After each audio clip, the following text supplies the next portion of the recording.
Hi, hopefully you can hear me. So I'm applying to this scholarship and um, thank you so much GCLU for hosting this this scholarship. So as an introduction, my name is Aubrey Rain Matthews. I'm 18 years old and I'm working to become an American Sign Language interpreter. Language has been one of my passions for a very, very long time. For me, it just represents connection and community and family.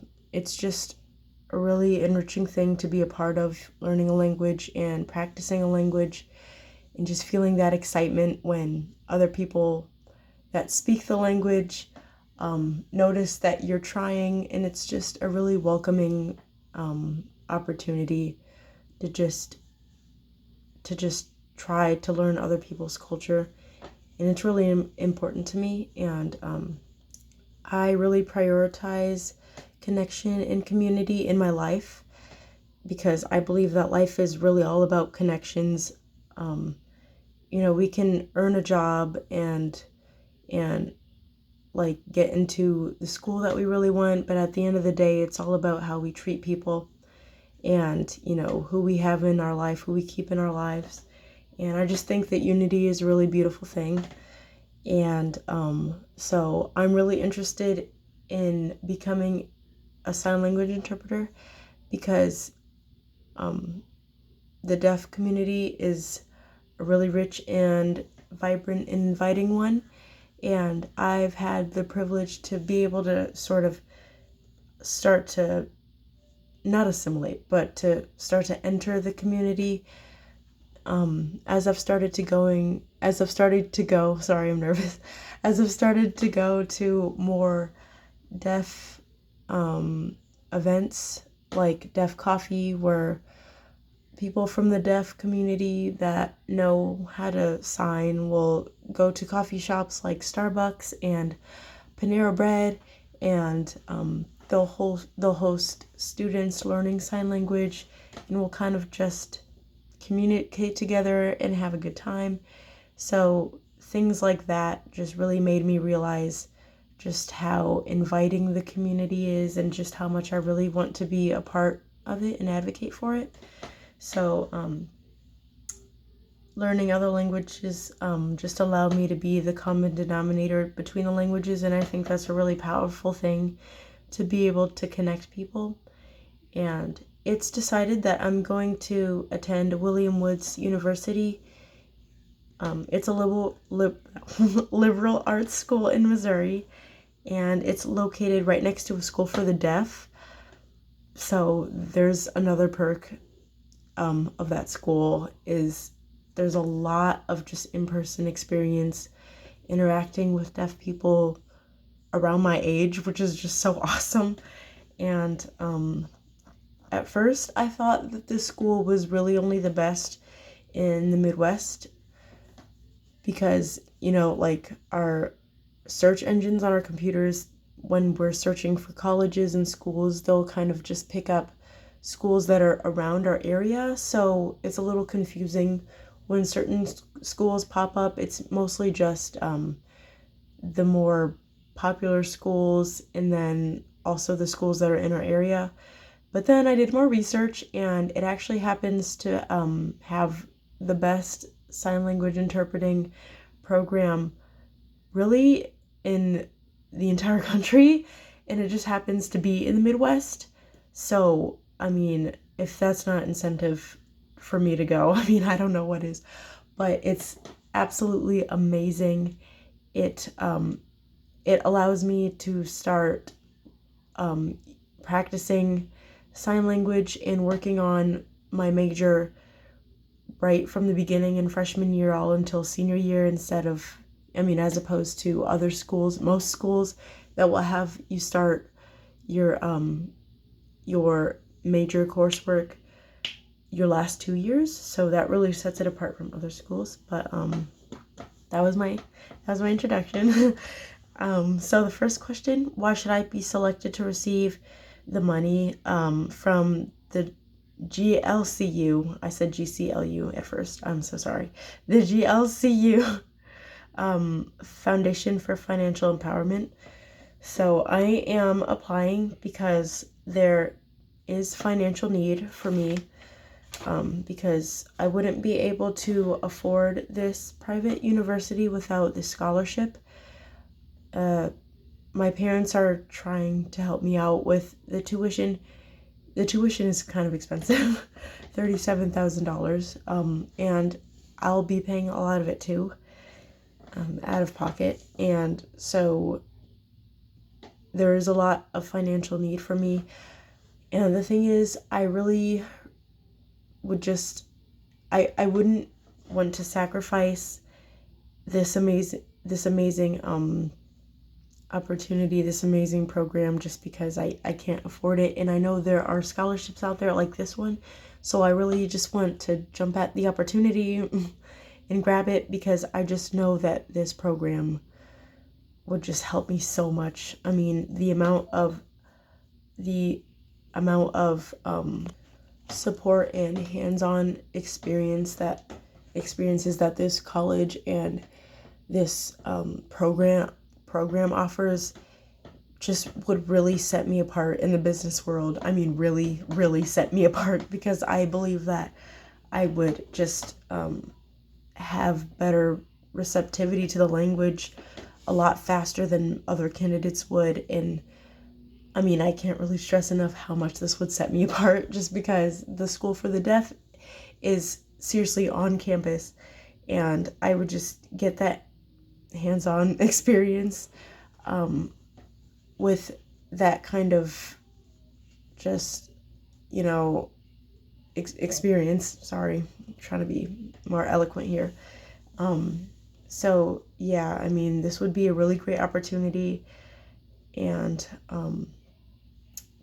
just rest assured the money will be put to very good use, because it would be going straight to the tuition. It would take a chunk out of the tuition, so it would still really help. And I actually, shameless plug here, I actually do pride myself with my responsibility with money and my thoughtful spending. I take my finances and my credit score very seriously. I've never missed a credit payment because I feel like the repercussions, to my credit score, that's just not worth missing payment. And I mean, sometimes it might not be healthy to worry this much about money, but then I think about my future self and how appreciative I would be to my current self for thinking ahead like that for my finances. Because yes, I'm young, but I want money put aside. I don't want to have a huge chunk of money taken out of my pocket from college just so that I can get a really good job. And just rest assured that the money will be supporting my dream to be able to support myself down the road, doing something I really love and that helps other people. And the second question, how can GLCU, I'm still thinking about how I said GCLU in the beginning. How can GLCU best serve members my age? So I have a few ideas written down, but I think that more marketing targeted towards teens would definitely help serve members my age, because before my mom had kind of introduced me to just the world of finances, I didn't really realize that there were things that I could be doing right now to support my financial well-being for now and the future. So yeah, I think more outreach towards people my age, stressing the imperativeness of starting this financial journey now would really, really help. I mean, I think I would have really appreciated stuff like that before.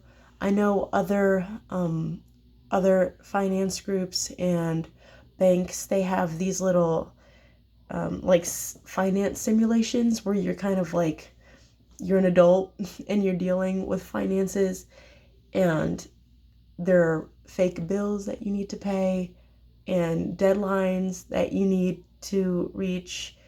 And I think that would be a really great way to practice financial responsibility at this age.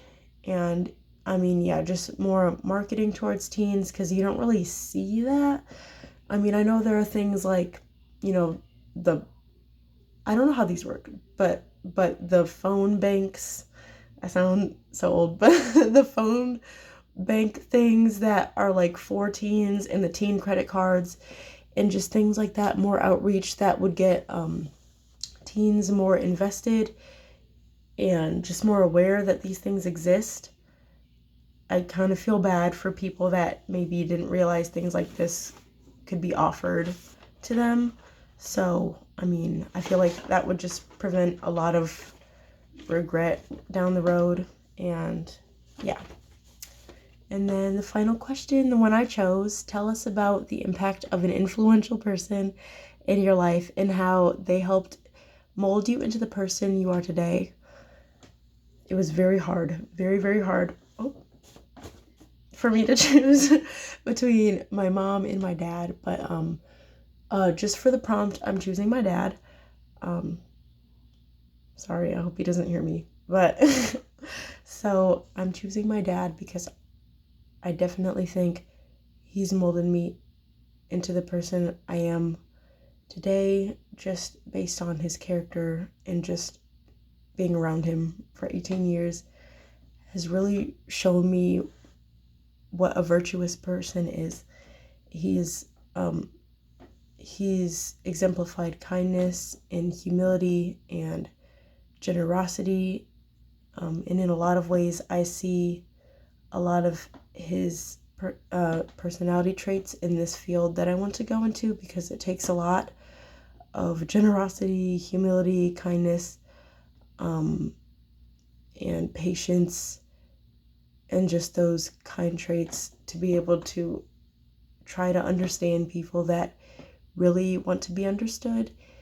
And I mean, I guess I could give a story, but my dad he'll often pay for people at restaurants and leave before telling them that he's paid for them. He'll usually go for younger couples or just elderly people maybe that are alone, and it really, really makes their day. It's really sweet, and I love that he thinks of other people before himself. I'm trying to be quiet because I think he's eavesdropping.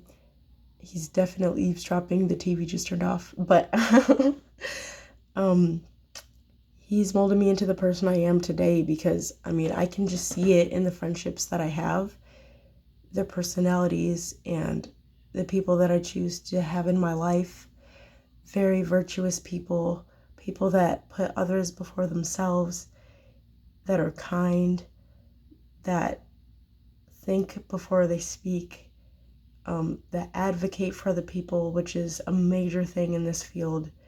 And I just see those traits in myself, and I just really appreciate him for being himself. He's my hero, and I love him.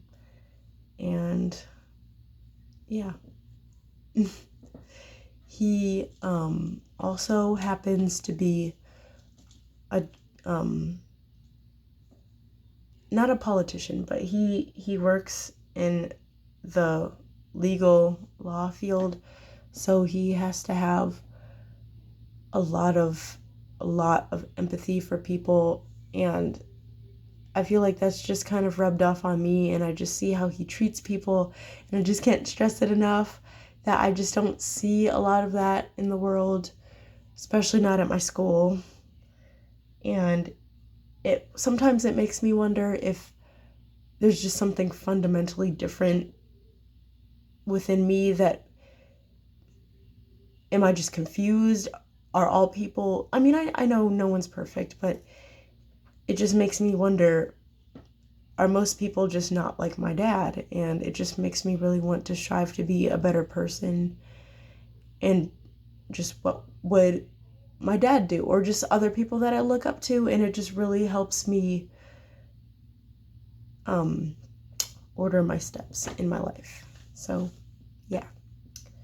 Thank you for your time and consideration. I really appreciate this opportunity. Thank you.